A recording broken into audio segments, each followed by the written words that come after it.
Hello,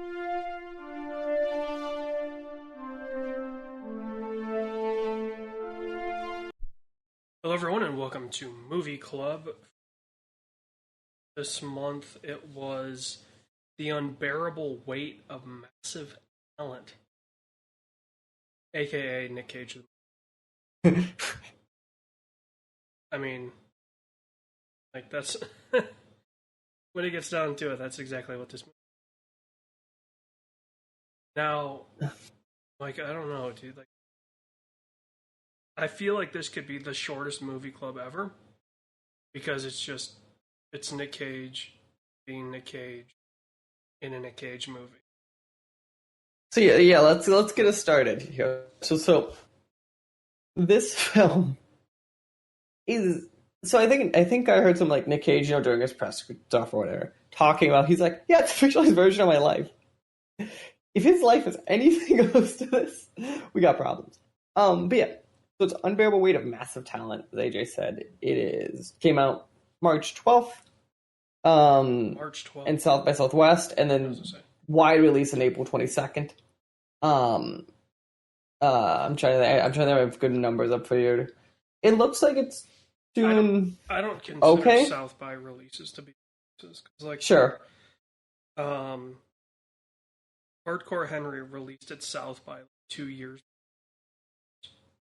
Should have stayed by South by. It should have gone to like no, shouldn't have gone. But anyway, yeah, we're here to talk about the Nicolas Cage film. Where do you? So what I'm curious. So I there's a lot of spots we could start on this. The one I want to start at, because I'm curious about it in my head, is so obviously it was Lionsgate, right? Who did this film? Yeah. Do we think? Because I don't know this. Because they showed a bunch of Nick Cage films throughout this. I'm assuming they had to all be Lionsgate films, right? The ones they showed.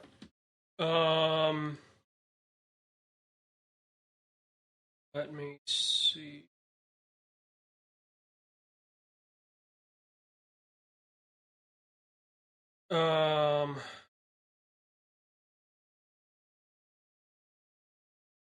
Wikipedia. A little bit.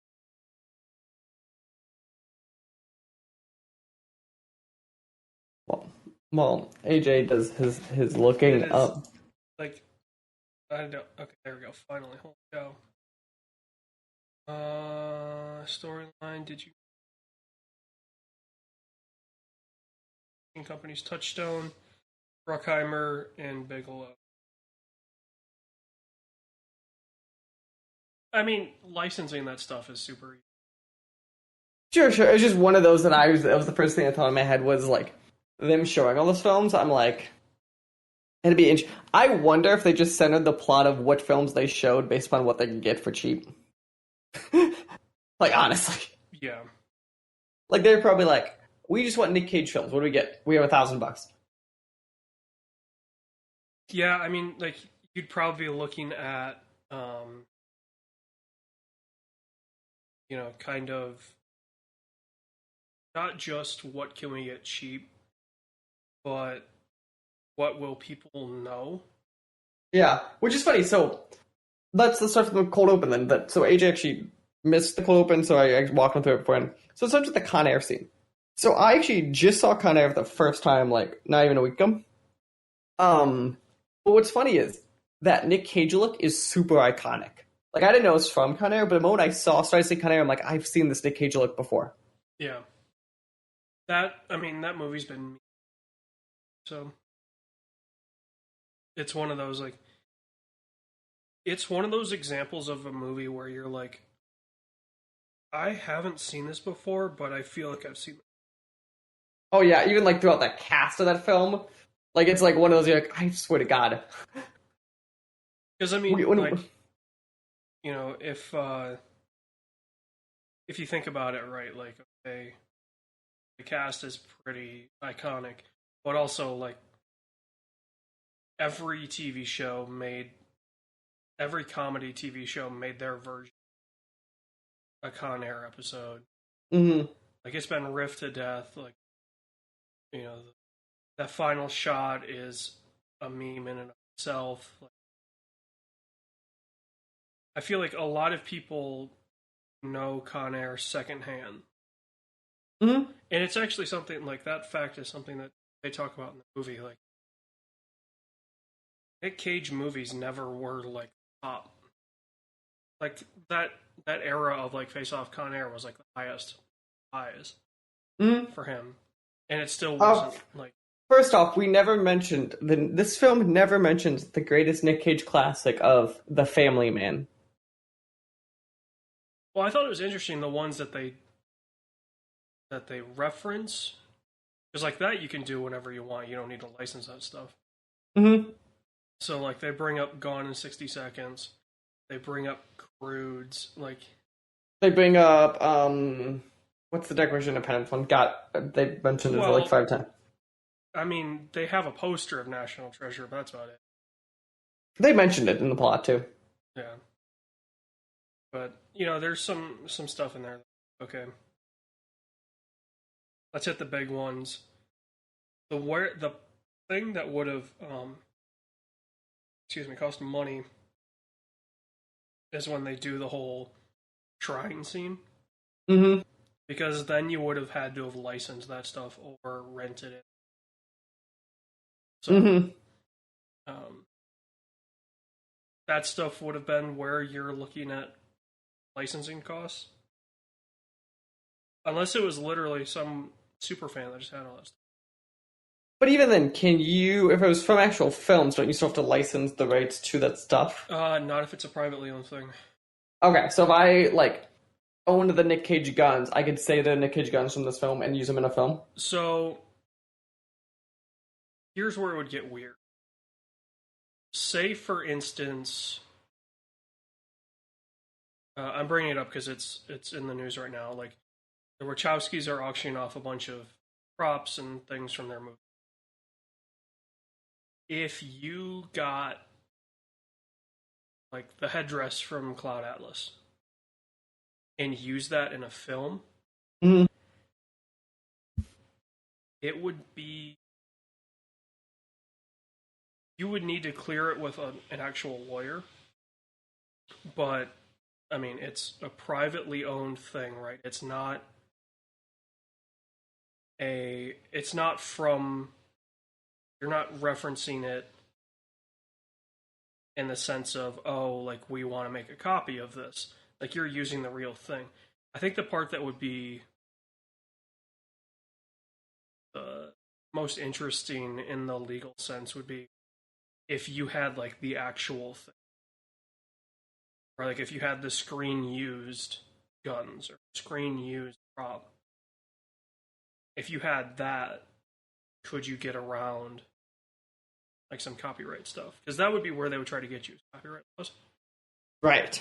And the side where I could see that you could get away with it is as long as you're not trying to make a Matrix movie.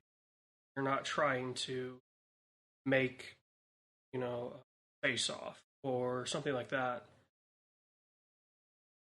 by using that prop. Like if you use it in like a Jay and Silent Bob sense, of like it's just on the wall somewhere, you're probably fine. In like a weapon form, that's where it might get a little interesting. But yeah, like you can't buy up all the props from Cloud Atlas and make your own Cloud Atlas. That would be copyright infringement. But if you got like wardrobe and wanted to use some of that in some, I think as long as you don't call it Cloud Atlas stuff or like as long as you're not trying to use its reputation there.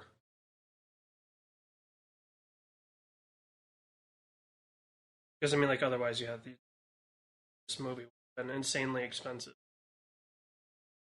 license all. Mm-hmm. Yeah. Also, the deep fake Nick Cage was so weird. Do you know what that reference is? The Nikki? No, I was going to ask you about that. Okay, so that's a reference to an interview that. You can go look up this interview. It is insane. It's the craziest interview you see. And he wore that Really? exact same outfit. He had that exact. So Was he just having like a mental breakdown? no, it was like prime. Let's see if I can find that. Nick Cage interview.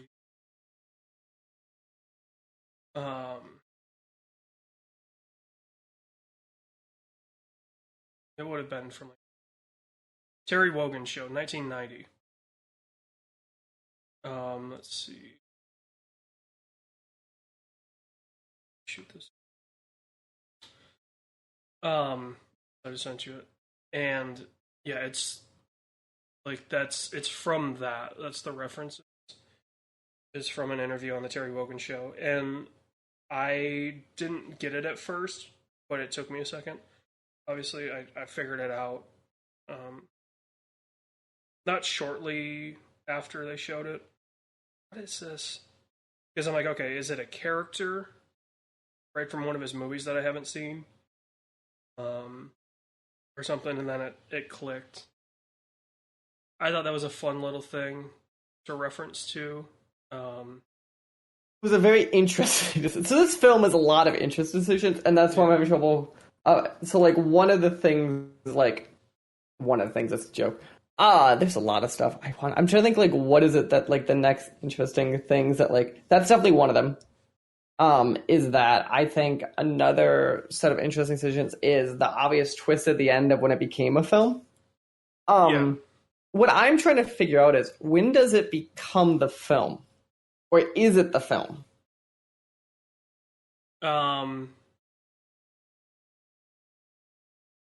Like you mean Like, when does is it? this whole thing the film that we see?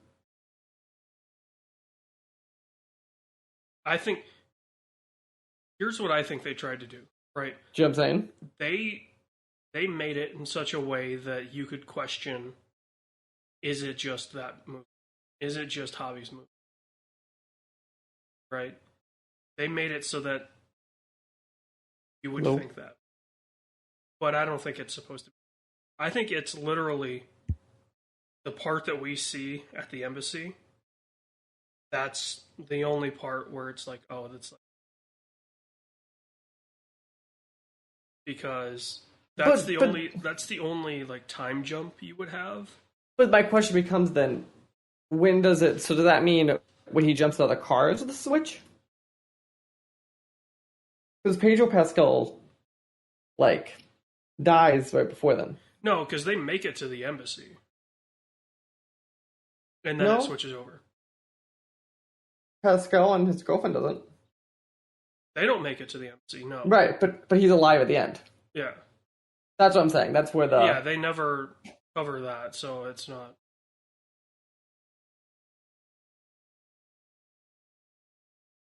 Well, they do cover it, but not in a great way. Mm-hmm. Like they show him get shot, and that's it. Mm-hmm. But yeah, I think the where it switches to the movie is that orbit around him, and then you see like, oh, the Land Rover switched to a Hummer, and his kid switched, and then you see his on-screen wife, and then the embassy switches, and it's like, okay, this is now a different thing. And then they show that it's a movie, and you're like, okay. No, I think it's a cool switch. I totally think it's a good way to kind of end as insane as this film actually is. Oh, it totally fits with like the theme. Oh yeah. I want to jump now. I think we need to talk about the bromance of Pedro Pascal and Nicolas Cage, though. Yeah. Is this the first film they've done together? Because like legitimately, this feels like they could just be like a buddy comedy forever. I don't know. Because Pedro Pascal like isn't like that big of a name, really.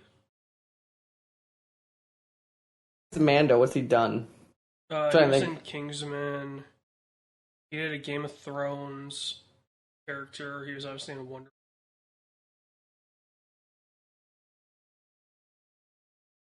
couple like TV appearances.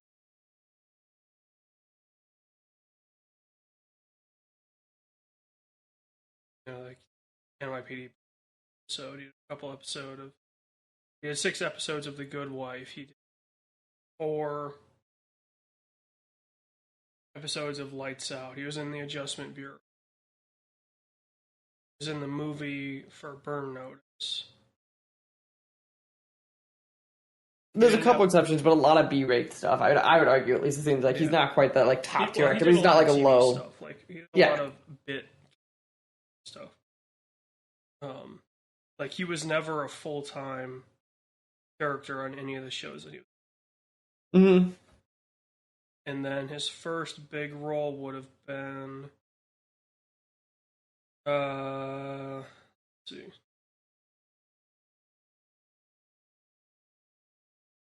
He was a voice in Dishonored 2. He was in The Great Wall. He was in Narcos. That would have been his first big role, was Narcos. And he was in Kingsman's Circle, Equalizer 2.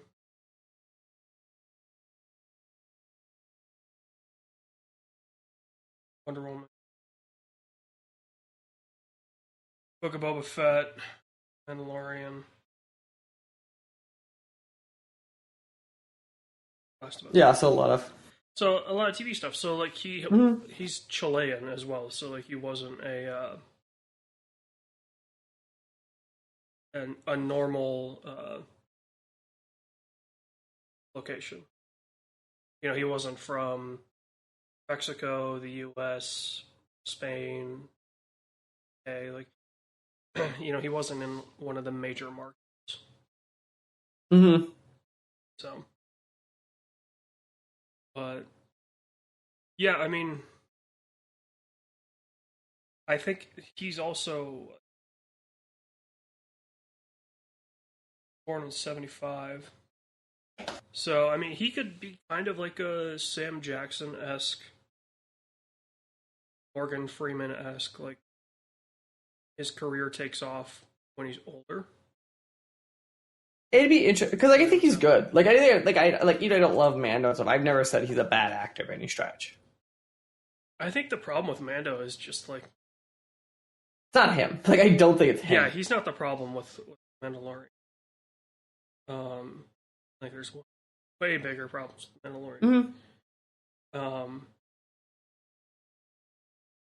You know, he's good. Like. He's fun. I think that's the key. Is like he clearly is having fun with what he does. He's not and I think honestly that's what makes him and Nick gel so well together. Is Nick is like this die-hard. I mean, obviously, like his familial roots are kind of the reason for that, but yeah, the Coppolas. Yeah, like which I always forget he's a Coppola. Yeah. Like legitimately, like I'm looking I was like a cousin. He's not from sure, but like still, I forget like that's like like that. But like even if that's your uncle, you still have to account for if you're an actor and that's your uncle. Like you're gonna have pressure on you. Well, that's why whether it's his name, right, whether it's familiar or yourself, like there's a sense of pressure because like your uncle is like you know, like he's this true historian and really into what makes acting and what makes movies truly work. Mm-hmm. And Pedro Pascal is just like, I'm just having a good time. Well, like Nick Cage, I would argue, in recent years, feels like obviously he's talking about like he's did movies for dead and stuff like that, but he's kind of turned into that of like he'll just kind of work on anything, and that's like in a weird way made it really fun for him. He's been talking about because like he gets to do this wide variety of nonsense, and like sometimes turns into amazing acting and hits, but like otherwise he's like, fuck it, I showed up for 2 weeks, got a paycheck. Well, and the best part is right, like they reference his spending habits. Mm-hmm. When he talks about the statue. Like, how much did it cost? He goes, like, $6,000. He goes, I'll give you 20 for it. 20. Such a good little... Yeah. That line, I'm not sure if, like, Nick wrote that line or if it was already written into the script. Mm-hmm. But that is such a good, just like dig at himself. If you know, you know, kind of line.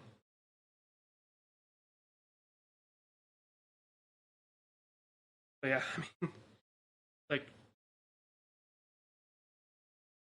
I don't know, like this movie is so gonna be so hard to explain to people. It's one of those where you like just have to see it. For the record, I'm gonna assume, and I think you agree too. We recommend this film. Like, Oh, if you, I absolutely. think, Like for both the just shock factor of it, as like there well were as like amazing scenes in it. There's amazing, like, yeah, it's shot very well. oh yeah. Also, like the cast of this film's decently great. The like, I don't know if I know the director of this. Like, I don't know if I knew him. Yeah, he doesn't even have a Wikipedia page. I don't think he's that. Gorgon. Let's see what he got. He's done Ghosted and The Awkward Moment. Let's see. Tom McGormican. Yeah, that's literally it. He's written some stuff. Yeah, but like it's funny. You took like a relatively no name. Like I'd expect like a.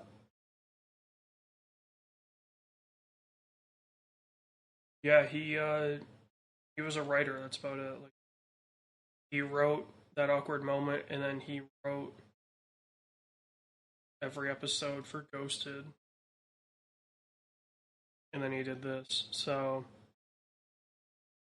I think like if it's this guy is clearly a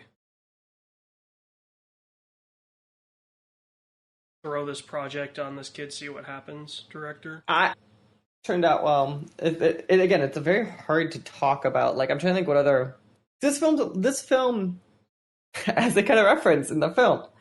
It's kind of like it's just a thing that keeps going, and there's a plot in the background, but like you really don't care. You just want to see what next dumb thing they do together.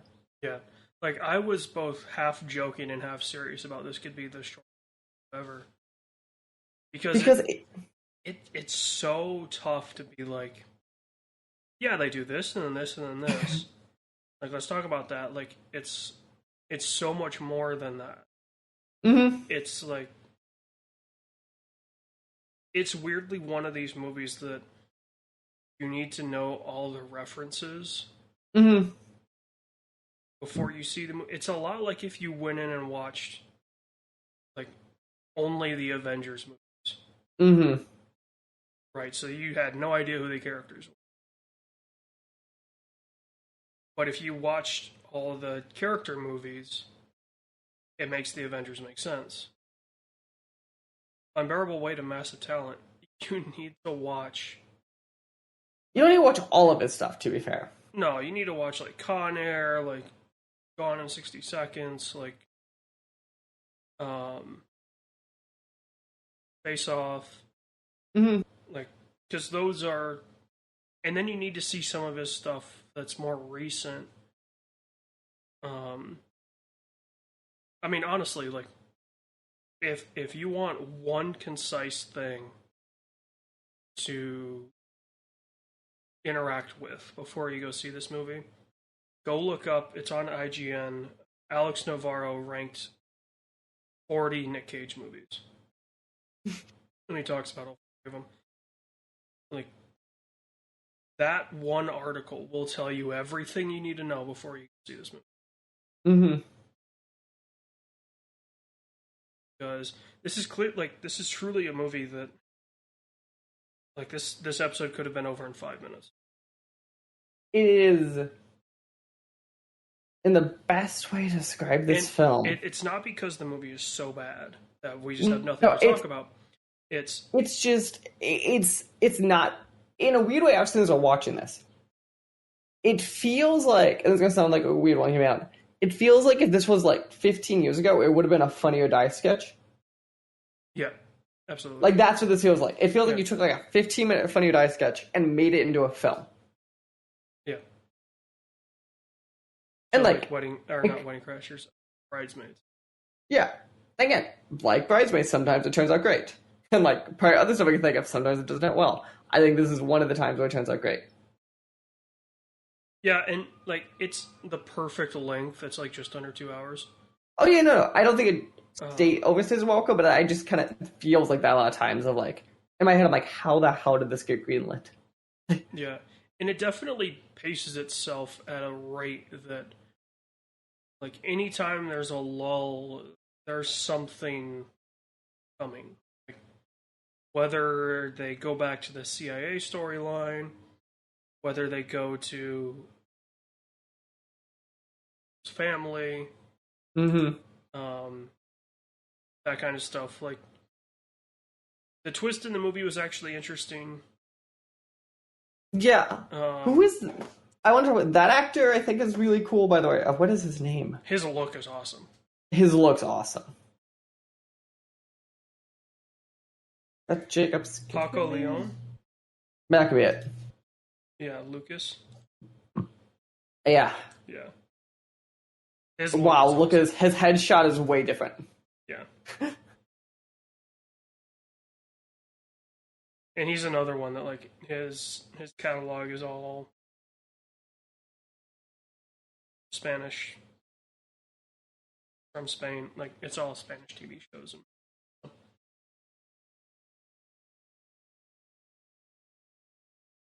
You know, he's really cool. Like that twist is fun. Um, but other than that, like it's I don't know. Man. This is such a difficult movie to talk. It is a film. There's a bunch of scenes that are really cool together, but don't go in expecting a film. Like I don't like it is. It feels like a bunch of like they use as they said in the film, they use something to kind of push people to scenes you want to see. They use the CIA plot line to kind of push them to new spots. To like get the Nick Cage shrine is because he thought it's where the daughter was being held. Like it's a perfect example of like they use that subplot to just push us to the next fun thing with them. Yeah, it's Also, we need to talk about before we go the LSD driving scene, which was fucking great. that was pretty funny. Like that whole shtick of like, fuck it. Was I he just in Fear and Loathing? Like, because that's clearly what that is in reference to.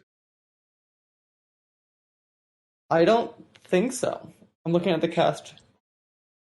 Fear and Loathing. No, Fear and Loathing is 1998. Like that was clearly a Fear and Loathing in Las Vegas. I guess I don't understand why they did it.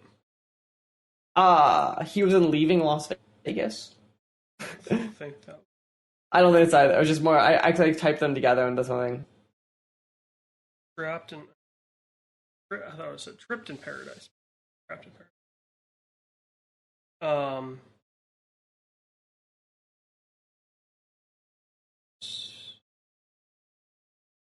Nope.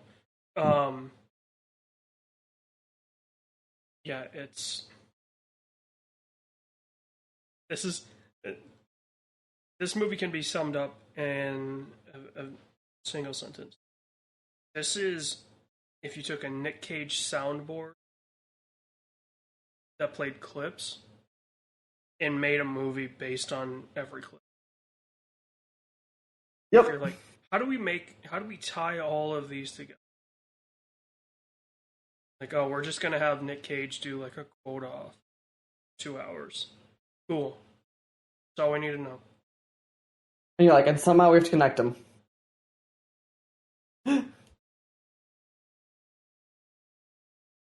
Yeah.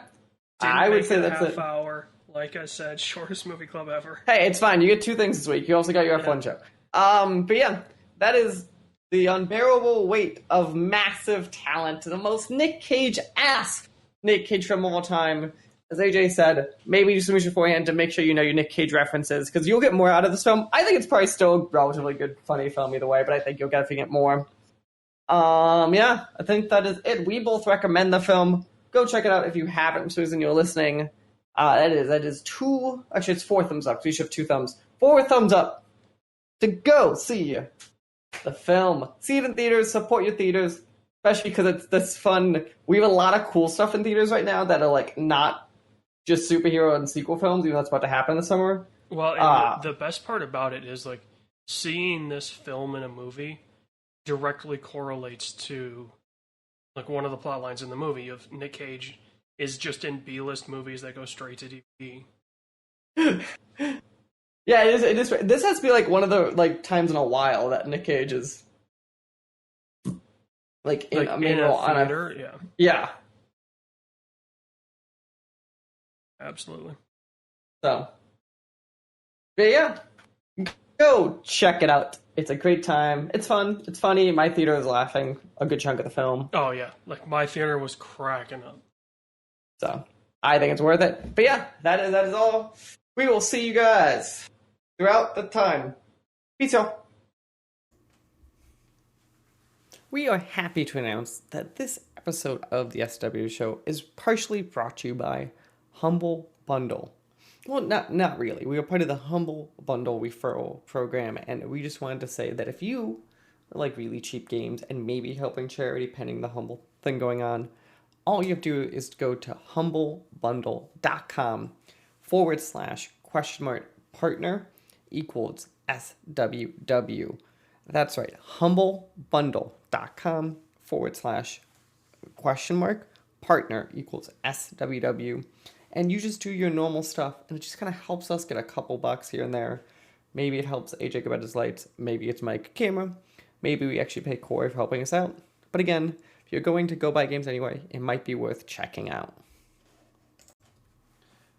The SW Show and all of its affiliate podcasts are podcast by me, Mike Maroney, and AJ Losi, sometimes by our contributors, including Corey King.